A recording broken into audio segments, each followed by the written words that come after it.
What crazy ass story do you need to tell? Years ago I was hitchhiking north of Richmond, Virginia when a car with two dudes picked me up. We got to chatting and it turns out they were headed to their friend's place to shoot guns and asked me if I wanted to join. I asked if his friend would be okay with a random homeless-esque fellow shooting his guns and he said hell, just pretend to be my cousin from Seattle. So instead of sitting on the highway in 100-degree weather I spent an afternoon eating hamburgers, shooting guns, and blowing shit up with bags of tannerite on some random employee's woodland property. Don't remember your name dude, but you were the man. Thanks for a great memory. When I was learning to fly at a sketchy flight school, I was doing a pre-fly check flight, close to the end of the program. I was doing the run-up in a Cessna, when I smelled something. Do you smell that? Smells like gas, I say. Instructor, 21 years old, shrugs. Annoyed, I open the door, and there is a spreading puddle of AV gas under the plane. Shit. The instructor panics, stay in the plane, I'll get help. And runs off. As soon as I got the engine off, I noped out of there, and watched the plane dump all its fuel on the runway. They kindly gave me another plane, and instructor. They fixed their plane, and a month later, I read about the same plane crashing, due to fuel issues, 1 fatality. No significant repercussions for company. A little while back my roommate was contacted by a wealthy man in the area who wanted to pay her to be his live-in pet for an entire month. She thought that this was a cutesy way of saying that it was a sugar daddy/baby arrangement. Turns out what he actually meant was that she would be given room, board, and a very healthy allowance to spend a large portion of her day dressed as a cat, walking on her hands and knees, eating out of a bowl, using a litter box and, yes, sleeping in a little cage at night. Sex wasn't even on the table. He was only interested in having a human cat for a month. She seriously considered the offer for a weekend, and then politely declined. Edit. This allowance would have covered her college tuition for the semester. He knew what he wanted and was very motivated. My dad went to secondary school with John Lennon and was a couple years older than him. Dad was known for playing the drums and being quite musical, and one day John asks him whether he'd like to be the drummer in a band he's forming. Dad was keen, but my granny said he needed to prioritize studying and so he didn't join. The band formed and were called the Quarrymen, and I think a guy called Colin was the drummer instead of Dad, who I believe was later replaced by Pete Best and then Ringo as they changed to the Silver Beatles, and then the Beatles. I like to imagine that in an alternative universe my dad said yes and that was history. I don't even mind that I wouldn't have been born if this had been the outcome. He really deserved to have had that lifetime. Edit. Well, this got a lot more attention than I ever could have expected.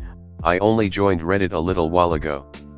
Thank you to the 4 kind strangers who gave me a silver medal, I feel very honored.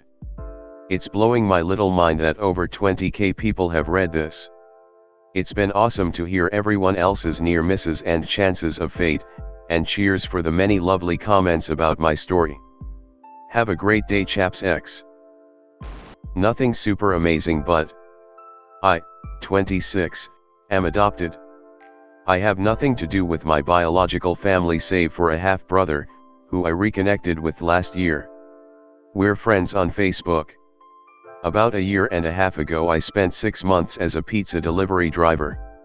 While there I met a man, probably in his 50s or so. We got along. He was a driver just for something to do since he's retired now. I quit the job 6 months in, but a couple months ago I came back and the guy is still there.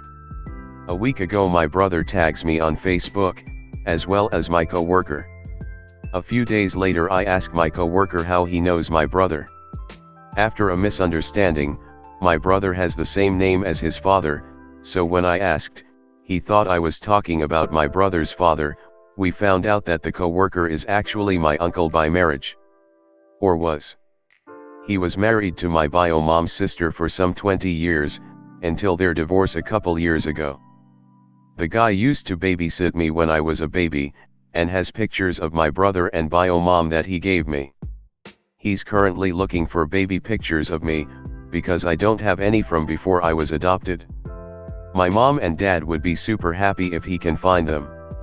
Edit, went to bed an hour after posting and only like 8 upvotes. Wow. Edit 2, I also just remembered I actually met the caseworker who handed me over a few years ago, too. She was at my dad's work party.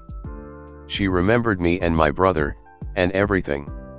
Edit 3, here's this for the full story, since some people had questions. A TLDR, since a couple mentioned it was a bit hard to follow along with. So, I'm adopted, and I met an older man at a pizza place that I've worked on and off for the past 2 years. Last year reconnected with a half-brother. They know each other on Facebook, so I asked my co-worker what's up with that. Turns out he's my bio mom's sister's ex-husband. Used to babysit me and all that. Maybe has baby pictures of me that he can give me as soon as he can find them. When I was like 8, I was running to catch up with my parents as we were walking down our street. I came to an intersection right as a car pulled up. At the exact moment he stopped, I fucked up and tripped. Rather than eat shit, though, I somehow managed to do a perfect front roll and keep running in one smooth motion. From his perspective, this dumbass kid ran in front of his car, did some fucking weird ninja shit, and kept running without looking back. It's the only even remotely cool thing I've ever done in my life, and he was the only witness. I used to go to a Korean middle school, so physical punishment for any bad behavior was expected. One day a few kids were talking in class, so our ass of a math teacher decided that we somehow all deserved to get punished. He told us to kneel on our desks and started hitting us on the thigh one by one. We all complained but figured we'd just get it done with and get back to class. But one of my classmates completely snapped.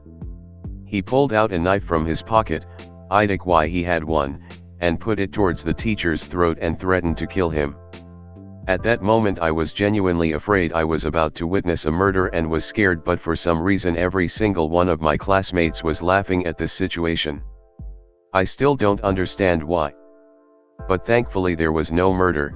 The kid just ran off to the front office BC he realized he fucked up and came back begging for forgiveness. Somehow he never really ended up getting punished. The cops weren't called, no trial, no suspension. Nothing. He did get forced to transfer to a new school, but he didn't get hit with a single thing that would stay on his record. Don't know how interesting it is. But a few years ago I'd go to college in the morning and leave at like midnight because I didn't have a PC and needed to work on homework at school. One time on the last train ride home, I had to catch 2 trains and 2 buses each way to get there and back. We were coming into the last station where I'd get off. There was this Asian guy acting a bit strange the whole ride. He gets up and stands in the middle of the car, and as the train brakes coming into the station he falls flat on his face from a full standing position, lays there until the train stops, stands up, dusts himself off and walks out of the open doors like nothing happened. I saw this guy doing it like 5 other separate times, and since I was used to it at that point I enjoyed looking out for the uninitiated riders' reactions. Plenty more slightly weird stuff happened on my late night subway rides home. I really enjoyed the entertainment. I stole my own car back once. I used to restore classic cars. I had the most valuable one I've ever had at a body shop, and he took forever to finish it.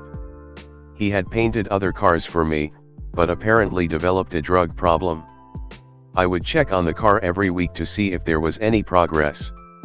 Finally, after a year he told me he painted 90% of it, but he's asking for more money than we originally agreed. I drive there on a Friday afternoon unannounced, and see my car outside the shop, worth a ton of money, with the shop owner nowhere in sight. His neighbor told me he had left the car outside for 3 days and several people have tried to steal it. So I call a tow truck and tow it to my garage right away. On my home the shop owner calls me over and over again. He thought somebody stole the car. He kept calling me for months. I never responded.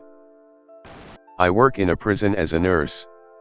Frequently, Our inmates insert beads, usually carved from dominoes, under the skin of their penis/shaft. It's called beading, and it happens a lot.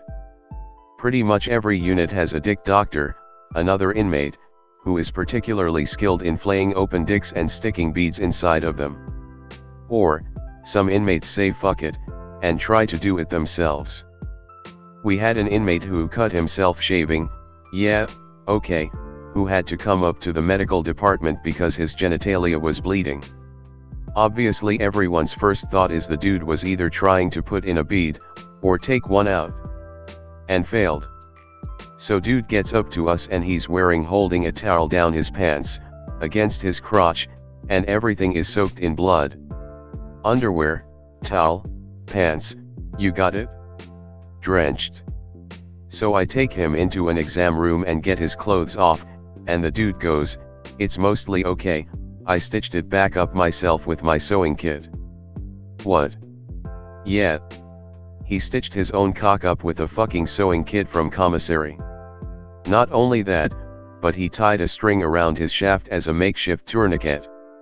I go, hey, you might want to take that string off of your dick before it loses circulation and falls off. Anyway, we get the tourniquet off and I take out his shitty stitches, and he starts spurting blood from his dick like an active volcano. I've never seen so much blood come from a human being before. We had to burn his cock shut with silver nitrate. It was awesome. I love dick bead stories.